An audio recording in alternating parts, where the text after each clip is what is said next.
2 years ago, organisations, if they were aware of a concern, they then perhaps would have outlined a roadmap and given themselves a bit more time to get through it.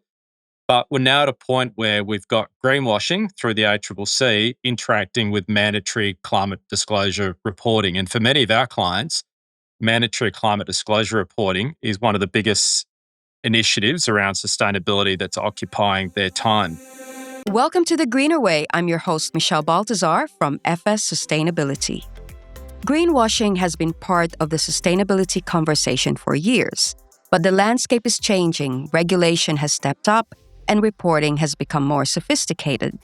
So will it slowly go away, or will it come back under a new guise? So stay tuned, because by the end of this episode, you'll hear about what is that one greenwashing risk that few people are talking about today.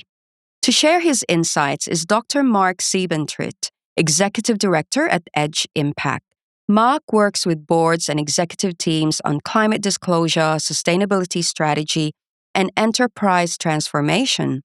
And his career, spanning more than 2 decades, spanned scientific research, public policy, business leadership, and governance, giving him a distinctive perspective on this very topic. First, for our listeners who are unfamiliar with the business, Edge Impact, tell us what work you do with the organizations and what's been keeping you busy in the last couple of years or so. Edge Impact has been around for nearly 20 years now. We started off with a really strong focus on the science that underpins action on sustainability. But what we realized through time was that if we wanted to have a real impact, we needed to bring together science, strategy, and storytelling. So that's ultimately how we work. We always look to combine those in our projects, and we work to a vision of a world where unsustainable is unthinkable. It's interesting though, Michelle, how that's changed through time and who we work with. So, many years ago, we were probably working primarily with sustainability professionals in, say, state and local government organisations.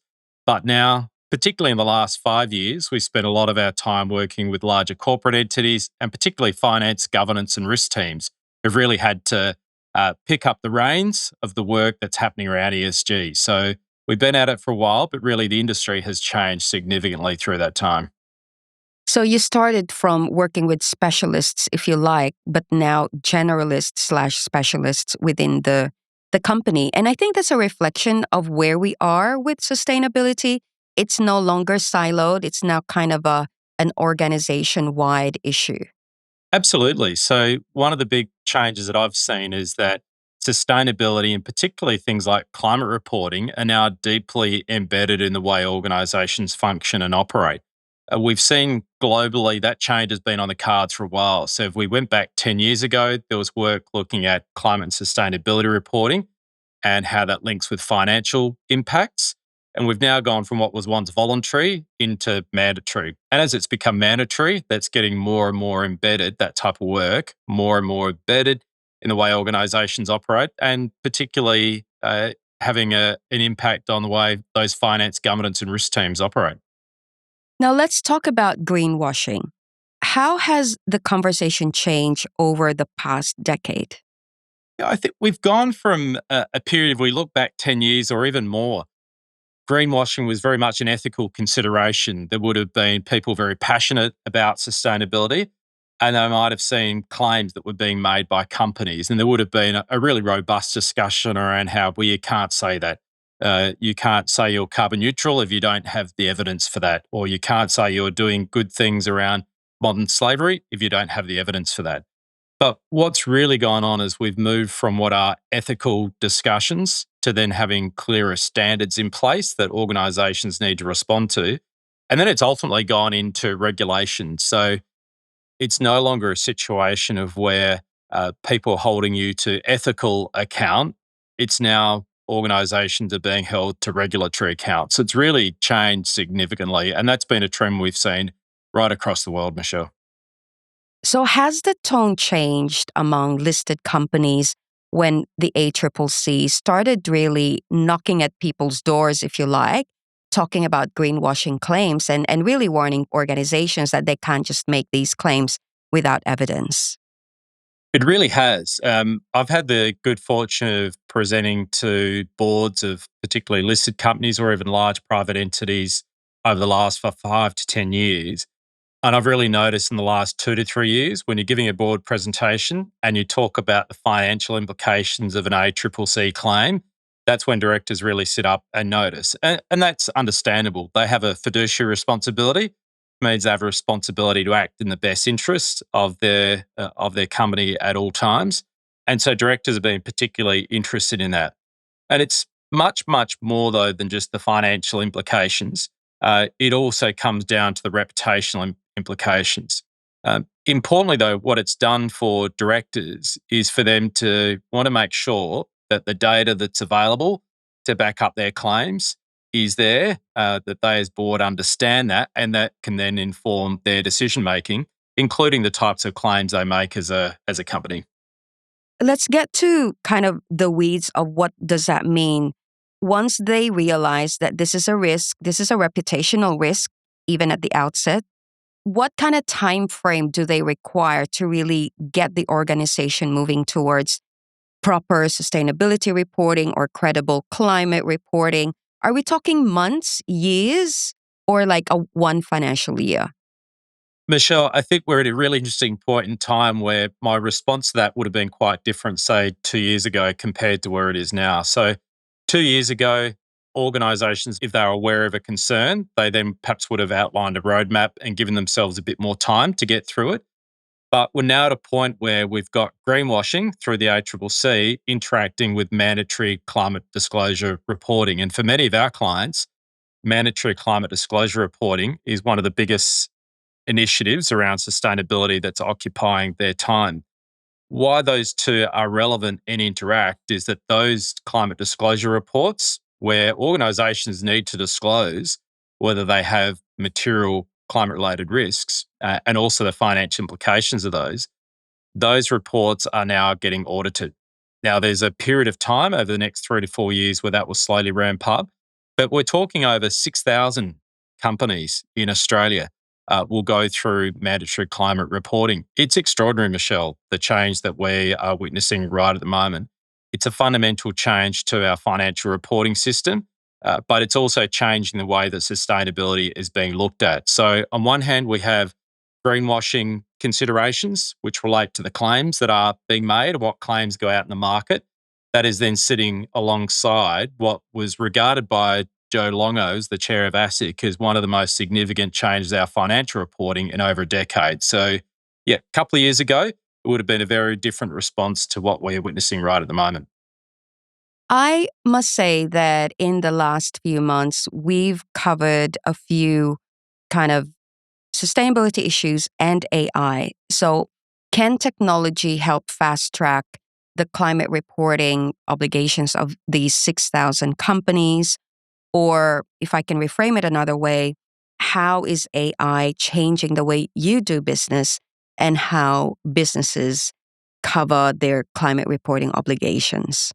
Yeah, AI has a really important role, Michelle, in the future. I believe we also need to be aware of what the limitations are. So, areas that it will help in will be around accumulating really large and very complex data sets, looking for patterns and trends and key insights. Where there are limits is where if an organization might have an expectation that most of their analysis can be done by AI, and then they just print out a compliance driven report. And the reason why I say that's a limitation is that ultimately climate change doesn't really care whether a report was done with AI or not. You're going to be impacted by extreme heat as an organization if you've got to face up to real energy transformation. And they are real issues that an organization is going to need to deal with. So if AI is generating information and supporting conclusions that aren't backed up by real world observations, that's a problem. And I would suggest, Michelle, that would be a problem for directors. So directors sitting on boards need to, of course, look at ways their organisations can become more efficient. That's important for the bottom line. But they also need to have data and insights that they believe in, that are valid, that are based on the best quality information so they can make good decisions for their businesses. And I say that in the context that one of the things we've heard repeatedly around mandatory reporting is that it's about generating investment grade climate disclosure reports. So ultimately, if AI is not presenting quality information, it means we're not going to have investment grade disclosure reports. And not just quality, but accuracy, or let's hope there's not too many hallucinations in those reports. So finally, I said this earlier, but I mentioned, is there a one greenwashing risk or maybe two that few people are discussing today, but you think they should really think about seriously? The one that comes to mind, and it is getting some discussion now, but I think we will only see this ramp up, is goal setting in relation to emissions reduction. Now, this has been a big focus for greenwashing for quite some time, but we're moving into a different period now where if organisations have targets under climate disclosure reporting, they need to share them. And to organisations who previously would have talked about being net zero or carbon neutral, it's very clear that you can no longer just say that. You need to be able to back it up with evidence. Where this is going to become particularly important is that there are a number of large multinational, international organisations where they may have broad targets set for their company at an international level, but their Australian entities are going to need to work out what that means here within a national or a domestic context. And so I suggest that this is an area there's going to be a lot more focus on, because you can no longer make general claims around your targets, around emissions reduction. You need to be able to back them up and back them up with evidence. And what's even more important there, Michelle, is not only do you need to be able to have a target, but if you have a target, you need to communicate what you're doing to achieve that target in the future. So how will you actually reduce emissions? So this is going to be a really big litmus test for organisations operationally and also at the board table.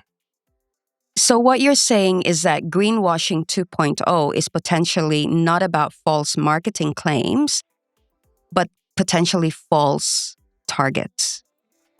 That's a great way to frame it. It's one of the biggest concerns I would have is around false targets. And even more than false targets, Michelle, is not having a clear plan on how you're going to get there.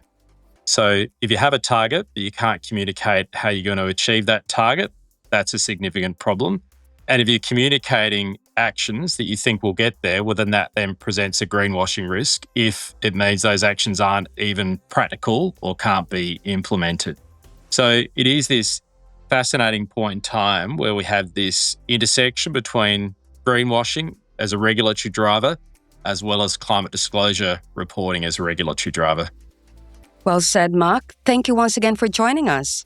Thanks, Michelle. It's been great to be on the show. That was Dr. Mark Siebentritt, Executive Director of Climate and Sustainability at Edge Impact. Today we explored Greenwashing 2.0, how organizations are adapting, and what challenges may lie ahead. You've been listening to The Greener Way. I'm Michelle Baltazar. Thank you for listening. The Greener Way podcast is a product of FS Sustainability. All information in this podcast is for education and entertainment purposes only. It is not intended as a substitute for professional, legal, or tax advice. Before making any financial decisions, you should read the product disclosure statement, and if necessary, consult a licensed financial professional. For more information, head to the disclaimer page on the FS Sustainability website, fssustainability.com.au.